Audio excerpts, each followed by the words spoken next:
Bonjour à tous et bienvenue dans cette nouvelle vidéo d'initiation à l'analyse technique. Alors aujourd'hui on ne va pas s'intéresser à un indicateur technique, mais à ce que l'on appelle un oscillateur, en l'occurrence le RSI.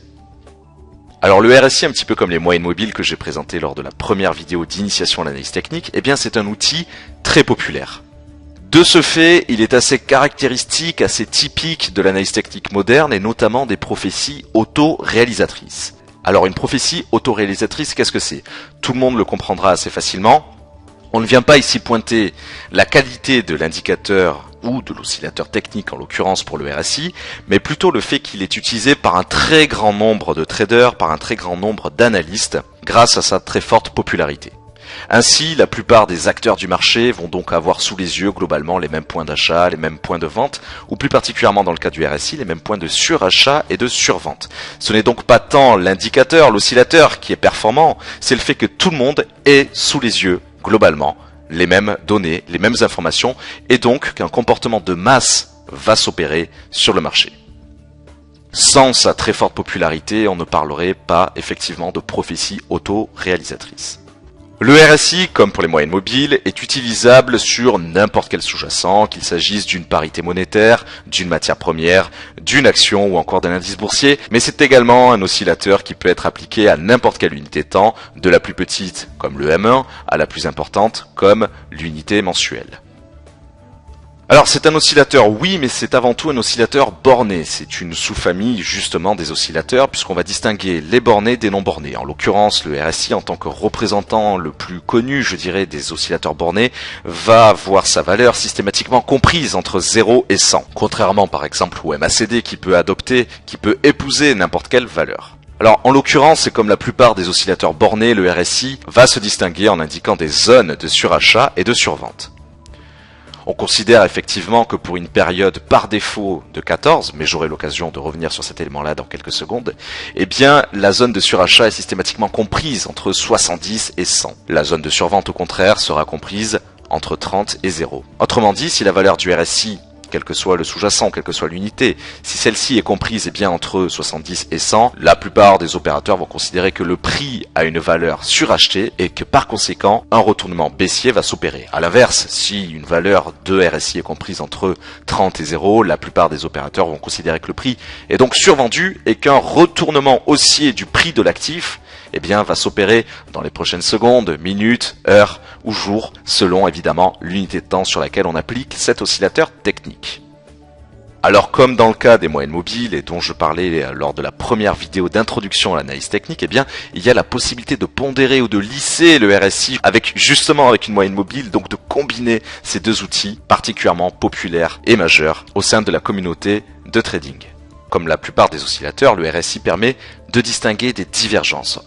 C'est en effet l'un des outils les plus pointus, les plus intéressants à ce niveau-là pour distinguer ce comportement très particulier. Une divergence est tout simplement distinguée par le fait que le RSI puisse adopter un comportement haussier entre deux points précis, alors que sur le même laps de temps, le cours du sous-jacent va adopter un comportement baissier. L'inverse étant évidemment vrai, on va respectivement parler de divergence haussière et baissière, entraînant une certaine faiblesse, une certaine fragilité dans l'évolution du cours du sous-jacent et donc laissant penser effectivement qu'il va y avoir un retournement, là aussi dans les prochaines secondes, minutes, heures ou jours selon l'unité de temps adoptée. Alors une divergence est d'autant plus forte qu'elle a lieu en zone de surachat ou de survente dont j'ai parlé il y a quelques instants. Il y a néanmoins des limites assez fortes au RSI, notamment le fait qu'il soit borné. Effectivement, le fait que le RSI indique un cours suracheté ou survendu n'est pas toujours vrai. Un cours, par définition, peut théoriquement évoluer indéfiniment à la hausse ou à la baisse. Donc, il y a vraiment des limites très fortes au RSI, et comme cela est vrai pour la plupart des outils techniques. Bien savoir utiliser le RSI est indispensable. Le RSI constitue surtout une base, un premier élément technique que l'on maîtrise avant d'aller plus loin avec d'autres outils. On peut difficilement appréhender la famille des indicateurs et des oscillateurs techniques sans avoir justement ces bases. Alors c'est vrai avec le RSI, comme ça l'est également avec les moyennes mobiles par exemple. Dans quelques secondes, nous allons voir plusieurs exemples d'utilisation du RSI, mais j'attirerai surtout votre attention sur le fait que pour aller plus loin avec cet oscillateur-là, je vous recommande évidemment de vous familiariser sur votre compte de trading, qu'il soit réel ou démo, dans la mesure où cette vidéo n'est évidemment qu'une initiation, qu'un premier pas vers l'utilisation de cet outil incontournable. Enfin, nous conclurons avec plusieurs bémols à l'utilisation de cet oscillateur. Voici une représentation de la parité euro-dollar à laquelle j'ai appliqué une unité temps de D1, à savoir chaque chandelier japonais va donc représenter une journée, une séance d'évolution pour cette parité. Pour retrouver sur Xstation le RSI, il suffit comme d'habitude sur le moteur de recherche des outils techniques, de taper le nom tout simplement de l'outil. Alors par défaut, il est vrai que la période est de 14. En d'autres termes, le RSI va se baser précisément sur la comparaison entre la somme des clôtures en hausse et la somme des clôtures en baisse sur 14 périodes, donc dans le cas présent sur les 14 dernières séances d'évolution du cours euro-dollar. Je vais donc avoir une valeur mise à jour constamment de la tension du marché. C'est tout le principe de cet outil technique. Pour des raisons purement visuelles, je vais simplement appliquer une couleur de bleu clair au RSI. Voici donc la représentation de mon oscillateur. Généralement, il est vrai que la plupart des oscillateurs apparaissent en dessous du cours du sous-jacent, alors que les indicateurs apparaissent directement sur le cours du sous-jacent, mais c'est avant tout pour des raisons visuelles. Naturellement, la zone de surachat est distinguée directement sur l'outil, autrement dit la zone entre 70 et 100, au même titre que la zone de survente, autrement dit la zone comprise entre 30 et 0. Alors, si je veux modifier cette zone-là, si par exemple je considère que le cours a une zone de surachat beaucoup plus fine, par exemple entre 68 et 100, et une zone de survente, par exemple comprise entre 32 et 0, parce que j'ai tout simplement ajusté ma période, il me suffit de cliquer sur ce bouton-là pour ajuster également les niveaux. Je peux rentrer absolument n'importe quelle valeur, comprise naturellement entre 0 et 100, puisqu'il s'agit, encore une fois, d'un oscillateur borné.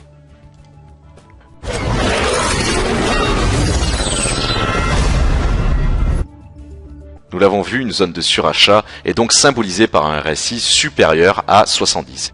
C'est notamment le cas avec les cours euro-dollar de fin octobre 2013. Nous avons une cotation qui évolue alors autour de 1,3800 et un RSI qui se distingue par la rupture du cap symbolique des 70. C'est annonciateur d'un retournement baissier. Effectivement, le cours se distingue par une forte chute de fin octobre 2013 jusqu'à la mi-novembre de la même année. Moment précis où le cours passe, en tout cas frôle la zone de survente, distinguant alors une poursuite haussière de l'actif, globalement jusqu'à la mi-décembre 2013. Et ainsi de suite. Encore une fois, le RSI est donc symptomatique et donc représentatif de la tension du marché. Mais ce n'est pas toujours vrai, comme tous les indicateurs, comme tous les oscillateurs, il n'est pas dépourvu de faux signaux. De temps en temps, il arrive effectivement que l'outil nous donne une zone de surachat ou de survente, alors que le cours continue, et quelque part je dirais même presque sans tête, à poursuivre sur sa logique haussière respectivement ou baissière. Ce n'est donc pas un outil parfait, et comme nous l'avons vu lors de la première vidéo d'initiation, il convient d'utiliser le RSI combiné avec d'autres outils. Il ne peut pas être utilisé seul. Aucun outil, de toute manière, ne peut être utilisé seul. Aucun n'est suffisant seul. Il faut toujours combiner naturellement le RSI avec un calendrier économique, avec des éléments chartistes dont nous parlerons dans d'autres vidéos, avec d'autres outils techniques, pourquoi pas les moyennes mobiles, pour établir véritablement une stratégie intéressante, mais surtout complète et affinée au niveau des signaux et des faux signaux. Mais ce sera évidemment le sujet de nos prochaines vidéos d'initiation à l'analyse technique. Je vous remercie pour votre attention et je vous donne rendez-vous dans une prochaine vidéo. À bientôt!